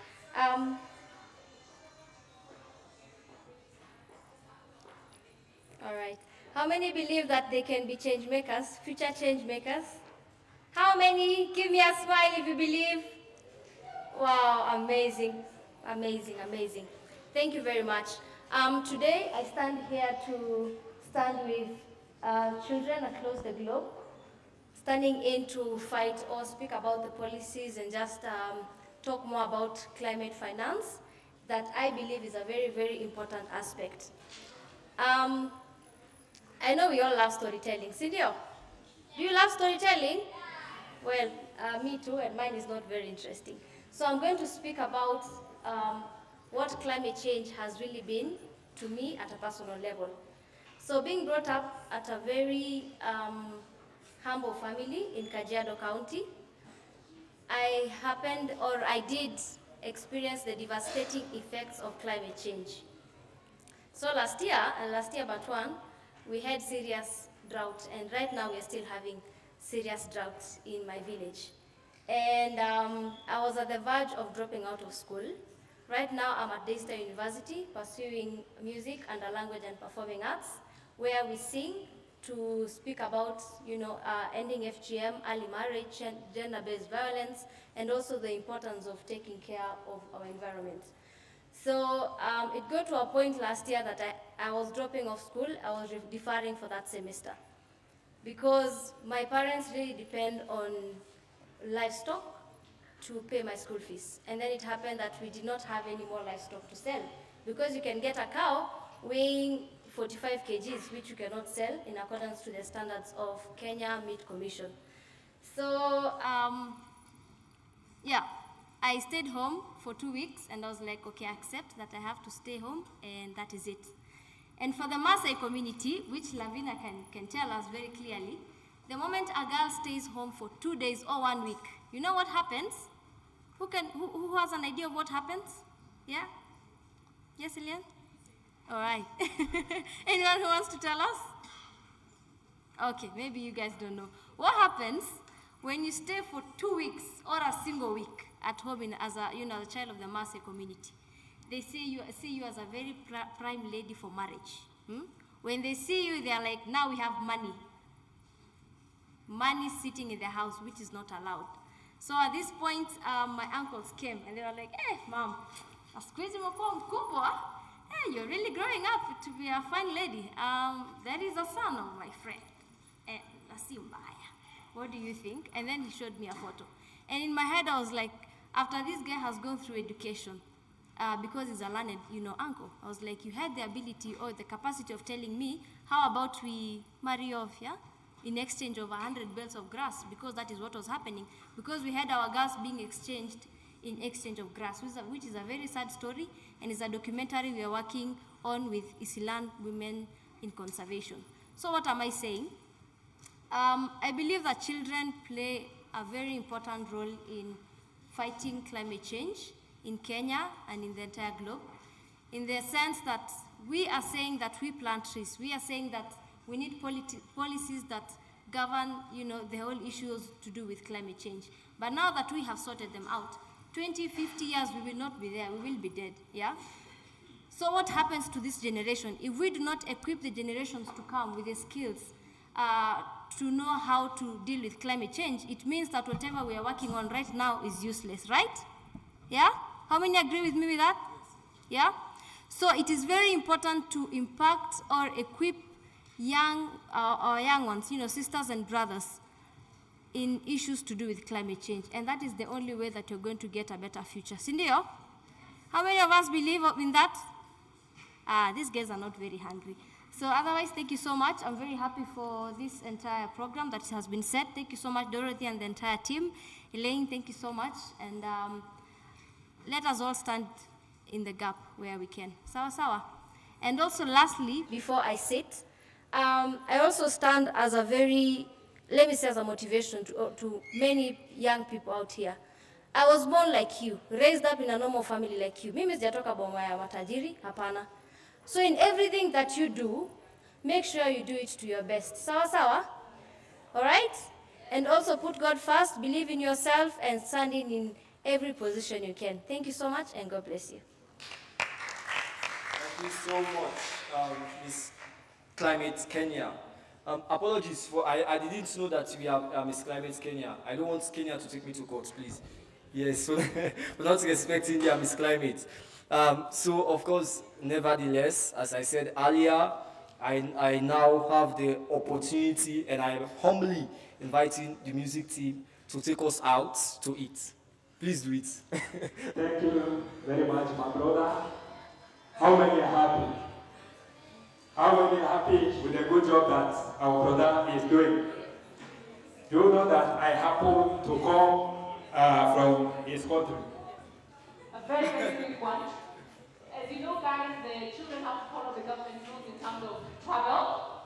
So I was thinking that we will break for lunch. The team will continue singing, but we need to take a group photo. This is very, very important, a group photo. So just as they do the first performance, we're going to wait. The cameraman will set up where we're going to take a group photo because it's very momentum. We're part of the first child-led ever children's summit.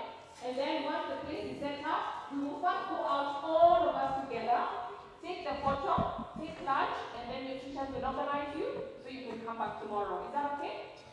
Thank you. Thank you very much.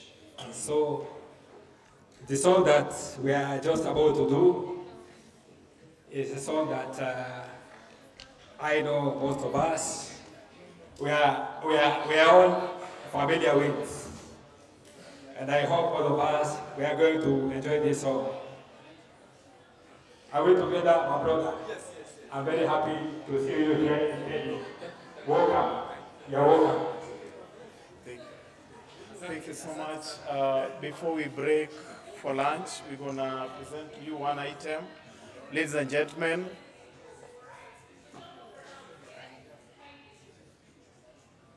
asante sana.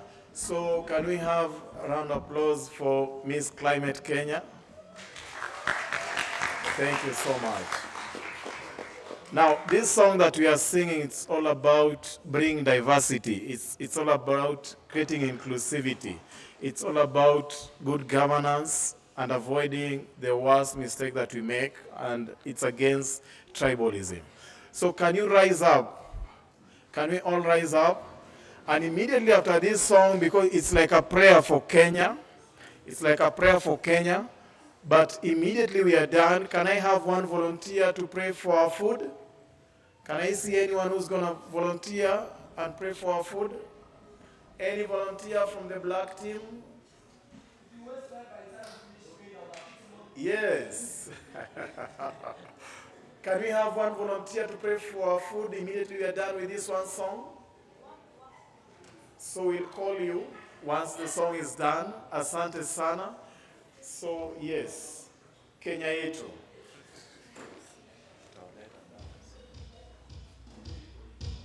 Kaya music, Kenya yetu.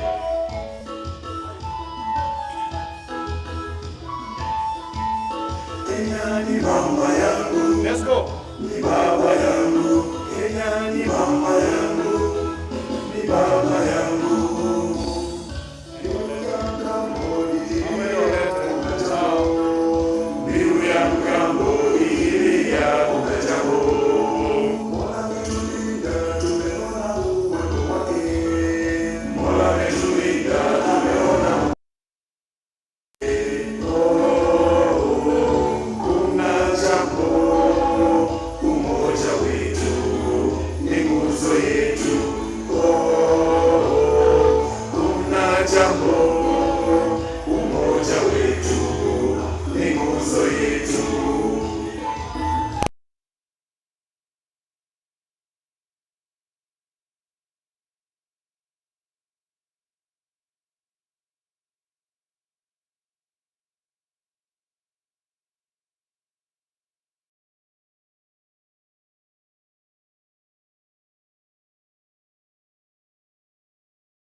Twende.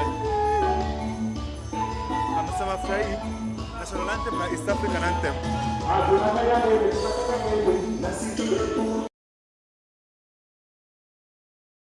Tuwe na upendo ndugu zangu, tupendane.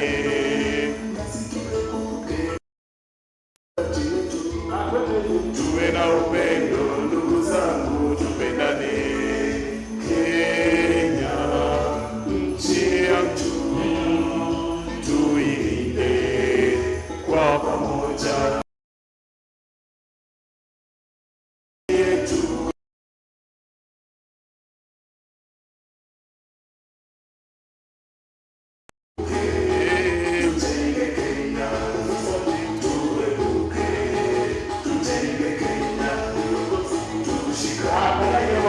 Tujenge Kenya, tushikane pamoja, tujenge Kenya, tuepuke, tuhubiri amani, tuepuke, tuhubiri amani, tusonge mbele, tujenge Kenya, tusonge mbele, ni nguzo yetu, tusonge mbele, ni nguzo yetu. Tuchape kazi, tulishe Kenya, tuchape kazi, tulishe Kenya, tusonge mbele, iwe bora, tusonge mbele, afya yetu iwe bora. Tujenge Kenya, sote tusonge mbele, tujenge Kenya, sote tusonge mbele, tujenge Kenya. Asante sana. Thank you so much. East African National Kenya. Jipatie makofi mazuri. Wapi makofi ya karama?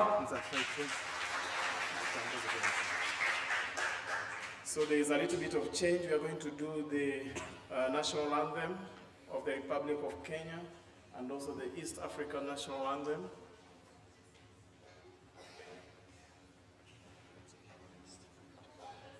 If you can go back to your seats, and then we can stand.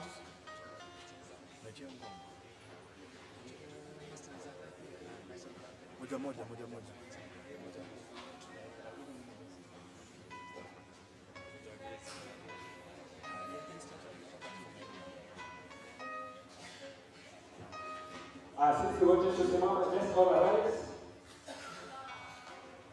and stand as team as we do our Kenyan national anthem. Nguvu yetu ilete baraka kwetu, haki iwe ngao na mlinzi, na tujae na amani na uhuru, na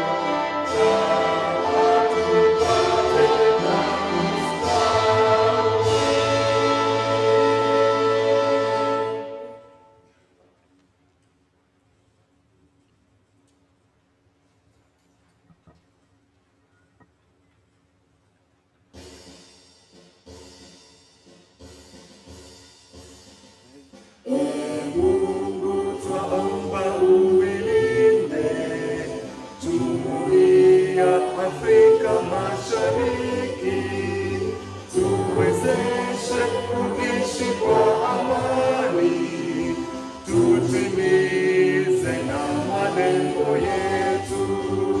Jumuiya yetu sote tuilinde, tuwajibike, tuimarike, umoja wetu ni nguzo yetu, idumu jumuiya yetu.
you very much.